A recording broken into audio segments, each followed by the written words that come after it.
It's a mistake that almost every entrepreneur makes, and that is that we set sales goals instead of profit goals. And I didn't know that that was a problem to even fix. And so as I was short on cash, I would just keep chasing sales. That's what I work with entrepreneurs on. It's not about top line revenue. It's about what you get to keep at the end of the day. Welcome back to Main Street Makers. Today we have an expert in the house, Ciara Stockeland, who runs a program called Inventory Genius, where she helps business owners who have inventory take control over their finances and keep more of their money. Just to set the stage, an inventory isn't just retail. Salons have inventory, consultants could even have inventory. So there's a lot of richness here, even if you don't have a product-based business. We cover a lot of range today, all the way from the mindset around money and how money is neutral, but our thoughts about it aren't always, to really down and nerdy in the profit and loss and financing. So let's get started. Hi, everyone. Welcome back to another episode of Main Street Makers. I'm really excited today to welcome Ciara Stockeland. She's the owner of Inventory Genius, where she helps people use their inventory to create more profit and keep more cash. She's helped thousands of people take control over their finances for their inventory businesses, and she's got a lot of rich insights lined up for us. So welcome. Hello. I'm so excited to share with your audience today. Yeah, awesome. So first off, I'd love for you to just tell us about Inventory Genius and kind of like how it started. Yeah. So let's go all the way back to 2006. This is when I started my first retail business. So my first product-based business. I opened a brick and mortar boutique, had no retail experience. I had never worked retail a day in my life. But like many of us entrepreneurs, we just think we can do all the things if we decide. So I decided to open a retail store. 6 months later, I opened a second retail concept. So I was running two stores, two different concepts within the first year. Ended up merging those and franchising them and building it to a 7-figure business, multiple locations, warehouse, team of 12, all the things that looked phenomenal from the outside looking in. But as I began to grow the business, I was feeling more and more overwhelmed, out of control with cash and money, and really stuck in my business. And so this is another story for another day. But at the end of the day, I ended up losing everything, including our home.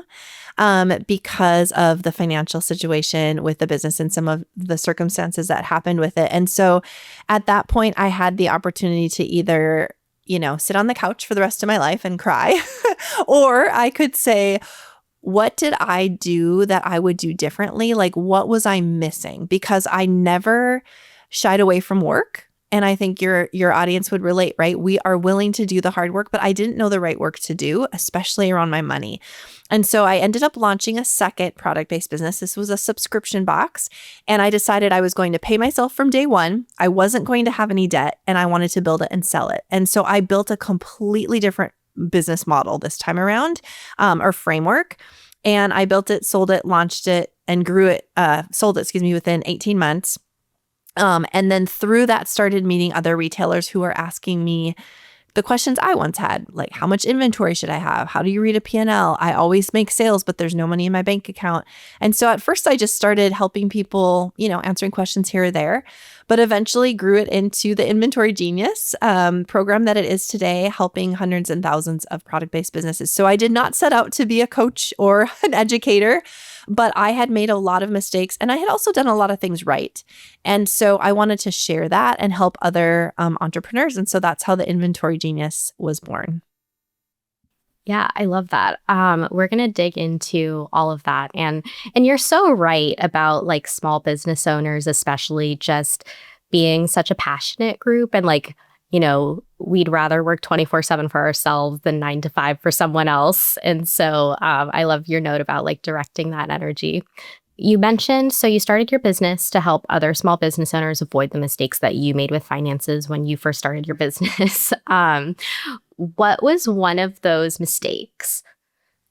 Yeah, I think it's a mistake that almost every entrepreneur makes. And that is that we set sales goals instead of profit goals. And so we're always working off of top line revenue and pursuing that top line. So we want to be a 6-figure business. We want to be a 7-figure business, these terms that we hear, right? And we define our business success by the money that comes in, not the money we keep. And so that's what I did, right? I had the first store, then I had a second store, then I franchised. It's a typical small business story. I kept growing. So my bank account kept growing. The problem is what I kept in that bank account did not keep growing. And I didn't know that that was a problem to even fix. And so as I was short on cash, I would just keep chasing sales. And so that's what I work with entrepreneurs on. It's not about top line revenue. It's about what you get to keep at the end of the day. You also said that you did a lot of things right. So I do want to talk about that as well. Like, what was something that you feel like really uniquely stood out in your success story? Some things that I think I did right from the beginning was to never feel like I knew all the answers. So I was always trying to educate myself. What could I do different? How could I do this better? What did work well, right? Sometimes we get stuck in asking what's not working and we don't look at what is working. And so while I was chasing top line revenue, I was also able to grow and open multiple locations. Like I bootstrapped that because I was willing to learn and to connect with people. And, I would say, Catherine, that that's why I was able to come back from that really hard, that hard part of my story was because I had built really good relationships and I knew how to problem solve. And so once I dried my tears and felt sorry for myself for a few minutes, I had already built the resilience muscle that I needed to say, okay, let's do it again. Let's learn something. Let's do it different. And I don't think you can build resiliency in the middle of a storm. Like you have to build that before you need it. So I think that's something that I've always been really in tune to in my business journey. Yeah. And I kind of want to frame this too, because the thing that you say made you successful is really like mindset and like your attitude towards something. And then when I asked you about mistakes, it was just like a tactical error, right? I Yes. wonder if Yes. that's like something similar that you see with the clients and the people that you help. Yeah, that's really good that you drew that out because it is so true. I always say I teach the exact same framework to every single person that comes. And most of the time it works. Some of the time I would say it's not a successful ending. And I'm always thinking, why is that? It's the same information, but it really has to do with the mindset. When someone comes to me, they're in a lot of financial stress typically. And so they can have a lot of shame, a lot of guilt around maybe decisions they've made or where they're at with their money. But if they're willing to say, you know what? I didn't know what I didn't know, but today I'm here to learn, they make so much progress. And it's the people who just can't get themselves out of that spiral. Or honestly, sometimes I think people don't want to. This might be a little controversial, but I'm going to say it.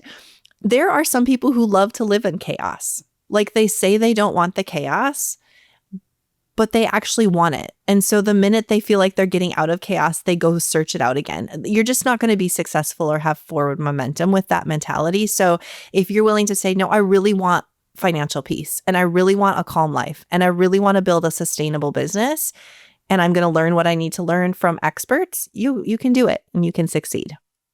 Yeah. And I do think it's very, very common for people to have baggage around like money and finances and Yes. maybe like sales feels nasty and like those types of things. Are there any kind of like specific mindset hurdles that you have to often work with clients to kind of overcome? Yeah, we just talked about this on our group call on Tuesday, this exact same thing that we're talking about here today. And that is the story that we tell ourselves when it comes to money or numbers. So numbers, money, it's very neutral, right? It's a point of data. But when we look at numbers, we tell ourselves stories. So if we've made a lot of mistakes, like I made mistakes, right? I could look at my numbers and I could tell myself a story of, you can't do anything well. You're never going to succeed. You're a loser. Of course, you lost everything. Or I could tell myself a story of, that was really hard. I have to take ownership because I did make decisions that got me here. But also in taking ownership, I get to make decisions that get me out of here, right? And so I think it's the story we tell ourselves when we look at numbers, and you have to retrain a lot of times your brain to start to tell yourself the story that's going to make progress. Because we love to tell ourselves stories that'll keep us safe and keep us small. And so it's learning to identify that, especially when you look at your numbers or you look at money. Just realizing that you're telling yourself a story, but you get to tell that story. So you get to decide what it is. Yeah. I love the idea that money and numbers are just neutral and you have choice and you have agency and what they mean to you and Yeah. what you do after. That's really Yes. a great insight. In the beginning of your business, you said that managing your finances was pretty reactive. So like if your bank account had money, you were like happy. And if it didn't, you were like, oh my God, what am I going to do? And so I would love for you to just kind of talk to us about like how you got out of that, how it kind of feeds into the framework that you teach now, and how you kind of help yourself and others manage money proactively. Yeah. So I think it starts with the desire to be at a different place than you are today. So I have a lot of debt.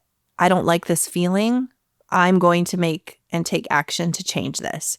Or everyone in my business gets paid except for me. I can keep saying that and I can keep complaining about it, or I can figure out the puzzle of why that's happening and then I can take action to change it. So it starts with that acknowledgement of where you are and then the ownership of taking action.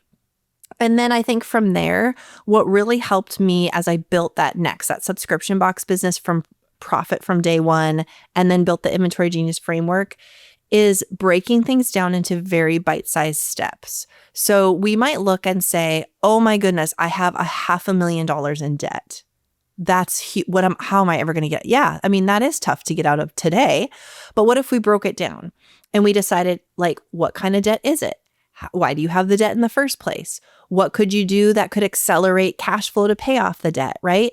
And so you start to break that down into bite-sized steps. So this week I'm going to do this. This month I'm going to do this. The next 6 months I'm going to do this. And then the next thing would be, and this is what we work with clients in the Inventory Genius program on, is repetitive behavior. So really getting into a rhythm of like, here's my bite-sized steps. Here's what I'm going to do. I'm going to do it over and over and over to create new habits with our money. And that gets you more on the proactive side and away from the reactive side, because you're getting in front of and saying like, here's my plan. And I'm going to look at my numbers and I'm going to get repetitive with my actions instead of ignoring it, selling more stuff, and then freaking out in that vicious cycle. Okay, nice. Yeah, and I like the idea too of like coming up with routines and rituals and habits so that it really starts to become ingrained in the way that you do business, like day to day. Yes. Yes. And I would say the first thing, so when you come into the program, we have you do 5 things in the first 45 days. Everybody does those 5 things. And it doesn't matter if you're a $1 million business, if you're a $10 million business, it doesn't matter what kind of product you sell. It doesn't matter if you have debt, if you don't have debt, everybody does these 5 things. And one of those 5 things is our Money Mondays. It's a very small task. It takes maybe 10 minutes every Monday. And people look at that and they're like, but I want to do this and I need this. And I'm like, yep, but just do this for 45 days, 4 or 5 weeks in a row, because it forces you and trains you to look at the numbers that actually matter. And once you look at those numbers, it calms everything down and now you can make forward momentum. So it really is about those repetitive tasks. Yeah, and I also do like the idea of like making it feel contained, because you're right. There are only maybe a couple things that you need to look at as a business to be able to make Yes. decisions. How do you kind of help people narrow that down? Because especially today, you can measure everything. Like you can measure Yes. every single thing, and it can really take a lot of time and it can distract you sometimes. So how do you kind of help people narrow down their focus? Yeah. That is so true. And there's always a swing. Some entrepreneurs never look at anything and some entrepreneurs overanalyze everything, right? So you have the 2 extremes. What I want to help people understand is like, how do we get to the middle of, yes, we look at data and we make data-driven decisions, but also you have to listen to your gut as well. Like we have a really intuitive spirit as entrepreneurs, and we don't want to stop listening to that. So how do you bring the data and the gut together, right? And so part of what we do is our framework is built around essentially like the 5 components of a P&L. So your sales, your cost of goods sold, your gross margin, your operating expense, and your net profit. And really those are the numbers I have you focus on. If you're product-based business, and people think product-based is like retail, store, wholesale, which it could be, but salons have inventory. A lot of service-based businesses have inventory. There's a lot of people that exchange things for dollar bills. So really anyone who sells any type of thing This program teaches you to look at those 5 main components of a P&L because 4 of those are directly tied to inventory. So sales, cost of goods sold, gross margin, and net profit are all tied to inventory. And so just measuring and tracking those 5 things, it makes it so much simpler than like, oh my goodness, I need to look at all of these analytics and cash flow reports and all of this stuff when we're also trying to run our business. No, if you can focus on these 5 metrics and have benchmarks for what you should be hitting in each of those metrics, it makes everything else so much easier. Yeah.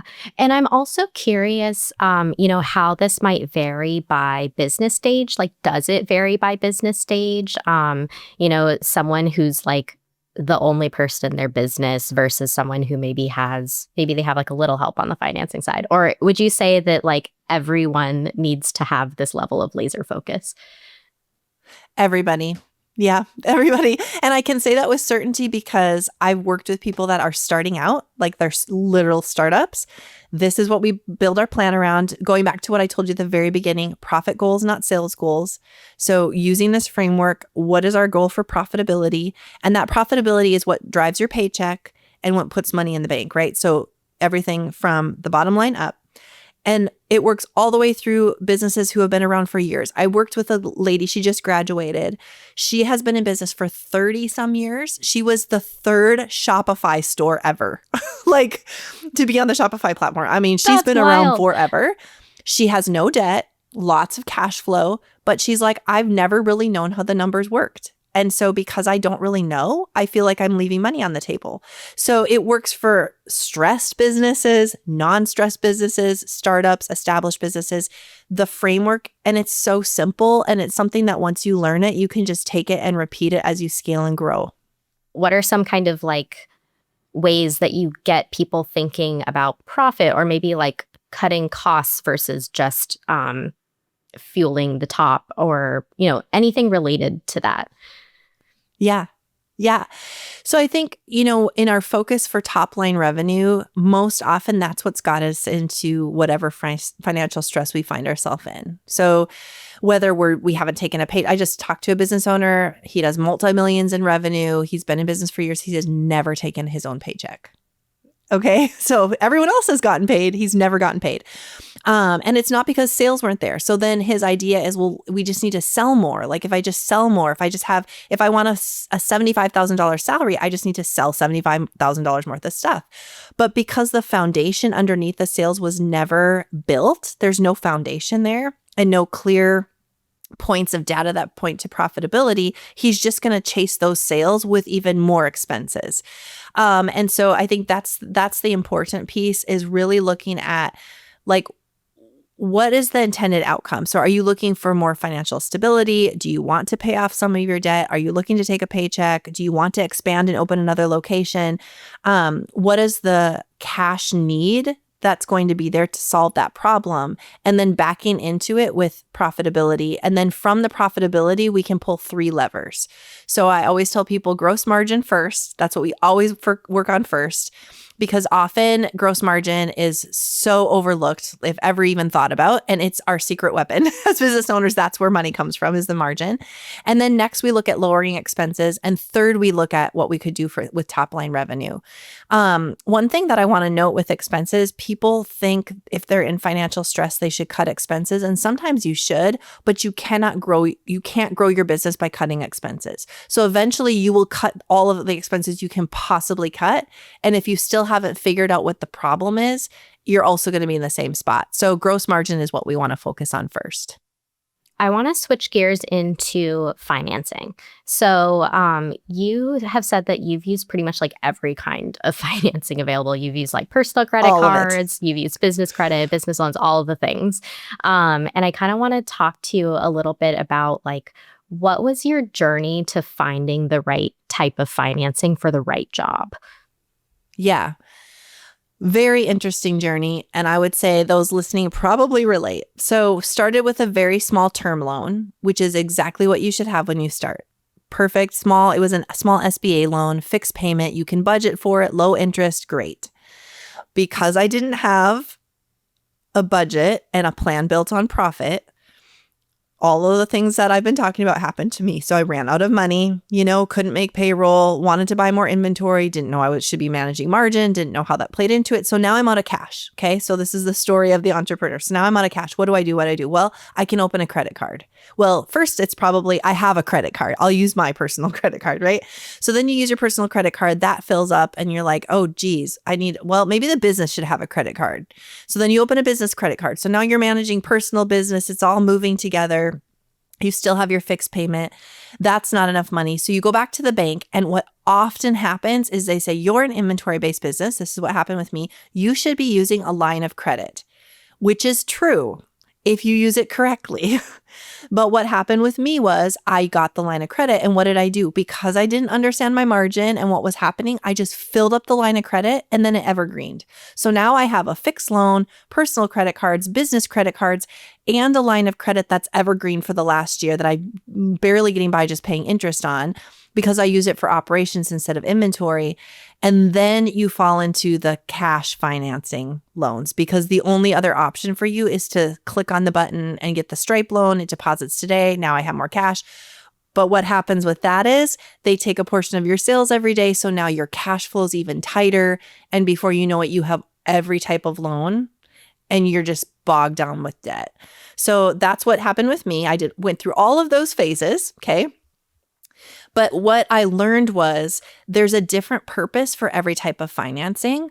So if you think of like a fixed loan, yes, I'm starting at my business. I have repairs to the building or I'm purchasing assets. I want a fixed loan. It's super easy. I can make that payment. I can budget it in, low interest, etc. And yes, if I have inventory, I want to have a line of credit, but I have to know that my margin will cover my operating so that every month when I sell that inventory, I can take that cost of goods and put it back to line of credit. So it's moving up and down like it should be. That's how we want to have the business run, right? And then credit cards are great for things like traveling or business expenses, repetitive expenses. But again, if you're not managing your operating budget, you're just going to fill it up with, it wouldn't seem like payroll because you can't pay payroll off a credit card, but really that's what you're doing, right? Like the money that would go to payroll goes to this, and then we use the credit card and then we end up in a big mess. So that's what I did. And that's what I help people untangle. Okay. I feel like a lot of people who went through that would just be like, I'm never going to use debt ever again.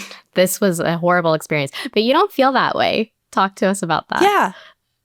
Yeah. I mean, I think there's purposes for things. So for example, I have a client who is a skincare distributor. She buys massive container loads of product a couple times a year. And so she uses a line of credit for that inventory. So she buys the inventory with her line of credit. And lines of credit, that's debt, right? She buys it with a line of credit. But then as the inventory sells down, she pays down that line of credit so it's available again. And then she uses the line of credit again the next time she needs to purchase 6 months later. That's a really great way to use it. Another kind of debt that I didn't mention is accounts payable. So, other businesses giving us terms. And this is something that I talked to your colleague about when we talked about like your business credit and how important that is. So accounts payable is debt, right? Because you owe somebody money, but it's a great way to get that inventory in, price it, get it on the shelves, and have opportunity to sell it before you owe money on it. What you want to do is make sure that you're saving money as it sells down. So when that AP is due in net 30 or net 60, you have the cash to pay the accounts payable. But if you can do that and have that rhythm, it's a great way to use that money to make yourself and your business money in the meantime. How do you kind of calculate and help people calculate when funding is worth it versus when it's not? Yeah, really good question. So like I mentioned, a lot of times when people come to me, we have a lot of financial stress. Not always, but a lot of times. And so what we'll do is we'll look at all their debt, just like I talked about. What do you have? How many credit cards? I mean, I worked with someone, they have 14 credit cards, right? So that's not efficient. You're also moving money from here to there. That's like wasting your time and you're paying a lot of interest. So what do we have for credit cards? Lines of credit, fixed loans? What kind of fast funding type loans do we have? What's the big picture? And then we want to tackle anything that's eating up cash flow first. So of course, interest takes cash flow. And a lot of times credit cards have really high interest.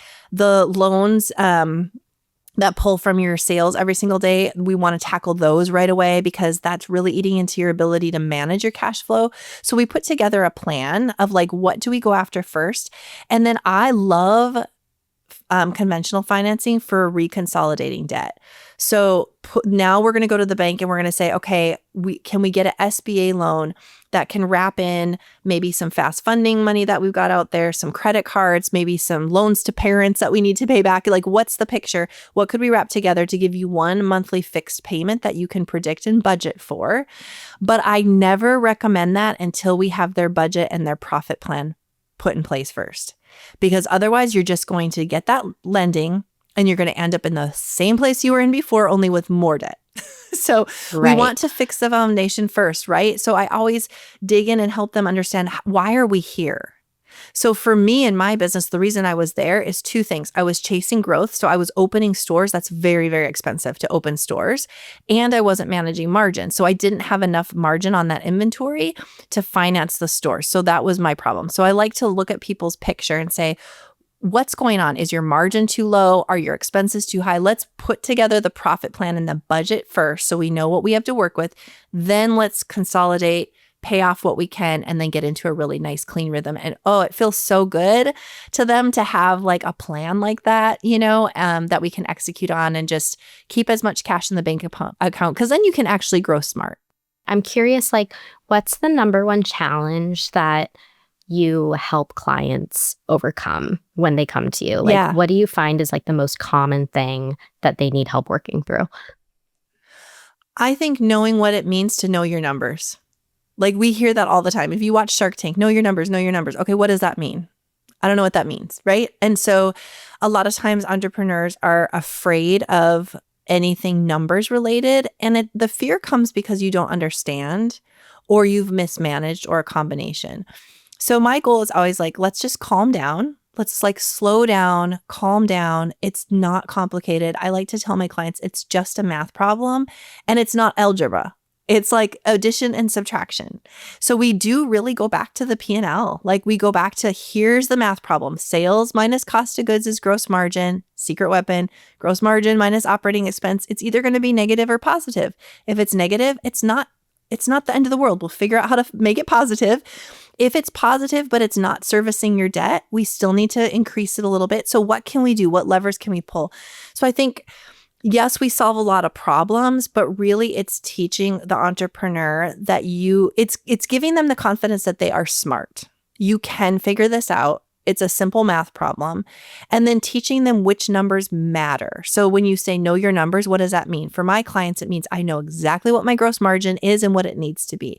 It means I know exactly how much profit I need to have in order to service my debt and write a paycheck, right? And those are pretty simple numbers. And then we just teach and train on like where you find them, how you track and measure them. Yeah. That's great. Very grounding. Very grounding. Yes. Because it's overwhelming and it's scary, and you think, where should I start? And I'm not a bookkeeper and I'm not super smart with that stuff. But you can all do math. You can all do addition and subtraction, as long as you know what numbers you need to plug in. Yeah, that's so true. We talk a lot about that here at NAV, that like people get into business because they have a dream or like they see an arbitrage opportunity. And sometimes they're not always thinking about the numbers. And then it feels like really scary and overwhelming, because usually the forcing mechanism to you looking into your numbers is like something bad happened. Yes, which is exactly. But it can be, it takes time, but it can be easy to overcome once you kind of just take a step back, take a look at what's going on, and take measurable steps forward. So, well, thank you so much for joining us. This was really rich. I love that we went all the way from mindset to like getting really nerdy in the numbers. That was a wonderful range. It was great to explore all of that with you. So thank you for joining. Absolutely. And I would love to just leave your listeners with this thought. No matter your circumstance, it's not beyond hope. So I know there's just a wide variety of people listening, from like I said, people who've been in business for a long time, startups. I made a big mess of things. Things are kind of clipping along, but I don't feel good about stuff. I mean, wherever you're at, there's no problem that's not solvable. And I always tell people, when you come to me, a lot of people, when they come, they're like, oh, I don't want you to look at it. It doesn't look good. There's nothing I haven't seen. That, like, literally nothing can shock me, right? And every problem is solvable. So I don't want you to sit there feeling like you're the only one. You are not. This is very common. It's not talked about because we like to talk about all the success stories and all the good things. But a lot of entrepreneurs struggle when it comes to money, but that struggle can stop. Like, you can gain confidence around your numbers. You can build a business that supports you and one that you love. And if there's untangling to do, we can definitely do that. I love that. And you don't need an MBA. You can just do it on your own. Yes. Absolutely. Love that you're helping make this information so much more accessible for people. So really appreciate you coming on. Yeah, thank you for letting me share. I appreciate it.